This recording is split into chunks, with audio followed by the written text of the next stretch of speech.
चाहता हूं, एक शिक्षक थे, लोग नहीं, कोई और शिक्षक थे। वो शिक्षक ऐसे थे कि वह अपने विद्यार्थियों को बोले कि आप सभी लोगों के लिए एक में प्रतियोगिता रख रहा हूं। वह प्रतियोगिता ऐसी है कि सभी लोगों के लिए एक काम करना है। सबको उन्होंने रूमाल दे दिया और कहा इसमें गांठें लगाना है, और जितनी अधिक गांठें लगा सको लगाओ। सभी विद्यार्थी गांठें लगाना शुरू कर दिए। एक छोटा सा बालक था, वो बेचारा एक ही गांठ लगा पाया। उसे लगा अब तो मैं प्रतियोगिता हार जाऊंगा। वही गांठ भी कैसी, मजबूत नहीं थी, सहज में खुलने वाली थी। और प्रतियोगिता हारने की बात आने को हुई, तत्काल शिक्षक ने कहा अभी प्रतियोगिता अधूरी हुई है, जो बिल्कुल बहुत जल्दी गांठों को खोल देगा वो फर्स्ट आएगा।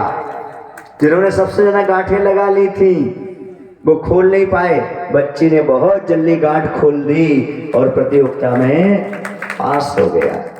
आप लोगों के पास ज्यादा गांठें हैं कि गांठ कम है? राग द्वेष की, परिग्रह की, बैर विरोध की, ये गांठें आपके पास कम है कि ज्यादा है? बताओ पहले।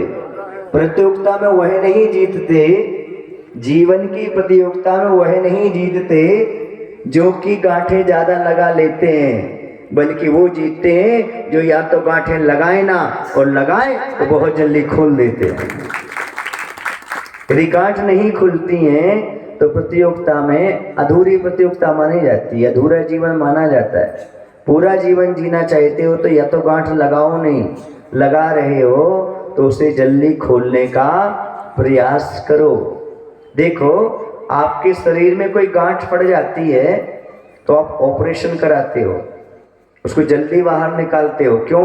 डॉक्टर कह देता है ये आगे बढ़ करके खतरनाक रोग का रूप ले सकती है, इसलिए आप जल्दी जल्दी उसको बाहर निकालते हो।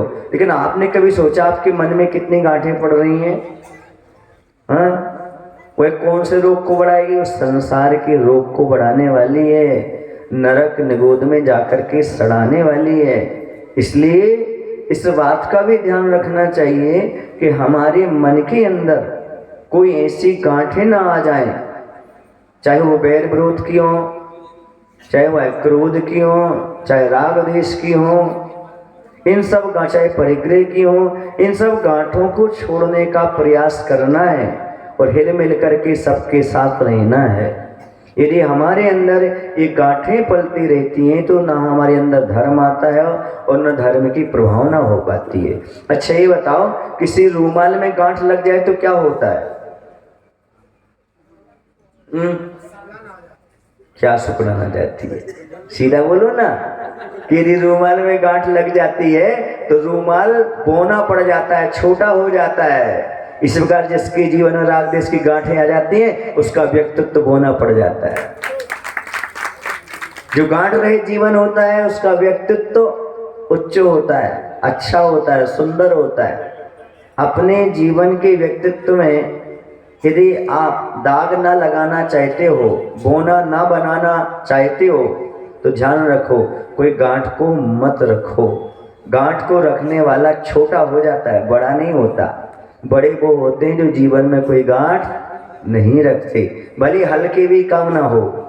नाम छोटे हल्के भी क्यों ना हो, तो बड़े कब होते हैं? वो जब अपने मन में किसी प्रकार की गांठ नहीं रखते हैं। सुने ना, क्योंकि यहाँ के अध्यक्ष का नाम हल्के क्या है? छोटे है ना?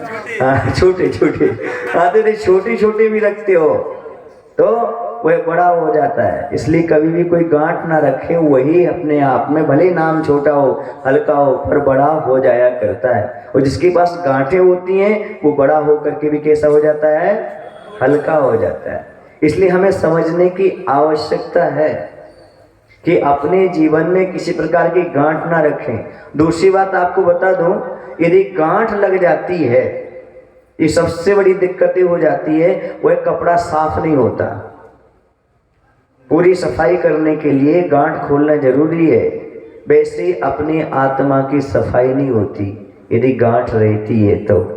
आत्मा की सफाई वही कर सकते हैं जो राग देश और परिग्रह की गांठ को खोल दिया करते हैं। तीसरी बात बता दूं आपको गांठ के बारे में। यदि गांठ लगी हो तो रूमाल में सामान नहीं आता। कोई कुछ सामान देना चाहे तो सामग्री या पैसा नहीं आता, आता है तो बहुत कम आ पाता है। और गांठ नहीं हो तो सारी सामग्रियां आ जाती हैं। ऐसे जो गांठ लेकर के समोषण में आएंगे उन्हें ज्यादा कुछ प्राप्त नहीं हो पाएगा। जो गांठ खोल कर आएंगे वही समोषण में सब कुछ प्राप्त कर पाएंगे। चाहे वह धर्म हो, चाहे वह पुण्य हो, चाहे वह कीर्ति यश आदि जो कुछ भी हो, संबंध नजर आदि जो कुछ भी हो, वह सब प्राप्त करेंगे कौन? जो व्यक्ति अपने जीवन से गांठ को खोलने का प्रयास करेंगे, गांठ को छोड़ करके आएंगे। इसलिए परिग्रह का त्याग करना, राग देश का त्याग करना, यह समोषण है भैया। इस समोषण में तो सांप और नेवला एक साथ बैठ जाते हैं, शेर और हाथी गाय एक साथ बैठ जाते हैं। तुम लोग कौन हो? नेवला तो नहीं हो ना, सांप तो नहीं हो ना, हो तो बने रहना, लेकिन समोषण भगवान की आराधना अवश्य करना। यहाँ पर तो जात में भूल करके भगवान की आराधना करते हैं। आपको ब्रह्मचारी जी ने बताया कि नहीं बताया कि समोषण में मात्र एक जीव नहीं आता? कौन जीव नहीं आता? नहीं बताया आपने अभी? मालूम कौन सा जीव नहीं आता? नारकी नहीं आता। सुने आप लोग कि नहीं? जो समोषण में ना आ पाए तो समझना वो कौन है? नारकी नहीं आता। बाकी त्रियंची भी आ जाते, मनुष्य भी आ जाते और देव भी आ जाते, पर डोई वाले ऐसे हैं सब यहाँ पर आ गए हैं। किसी का ऐसा नहीं है कि वो नारकी जैसा हो।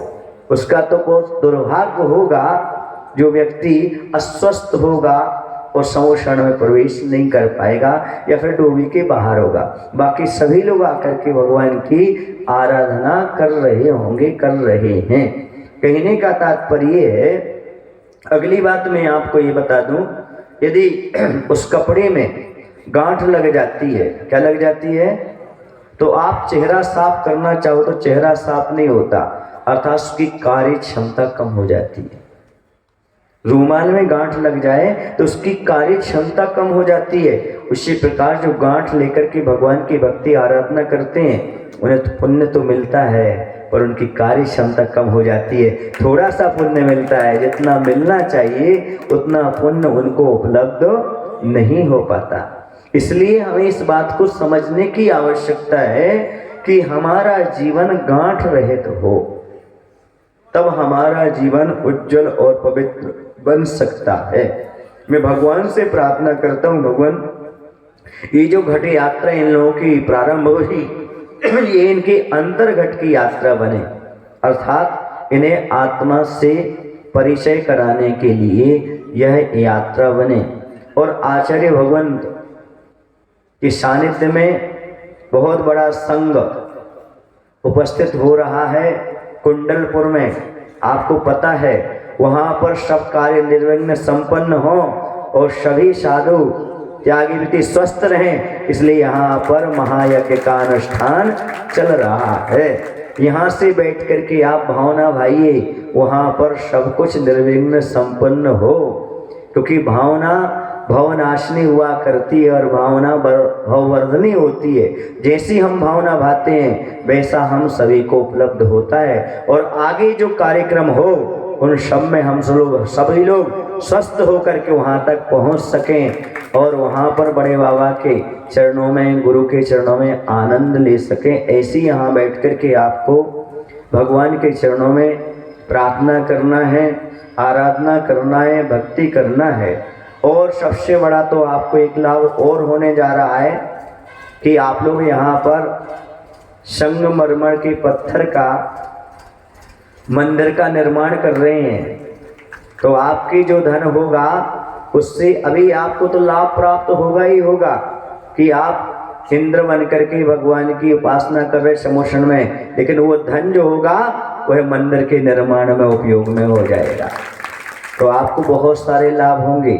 और जो 9 वर्ष में आप लोग राग रंग के कार्यक्रम करते, गाने सुनते, यहाँ वहाँ घूमने जाते, लेकिन ये आपको सौभाग्य मिल गया कि अब नए वर्ष में आप समोषण में भगवान की आराधना, पूजन और आरती करेंगे, भक्तमर आदि का पाठ करेंगे।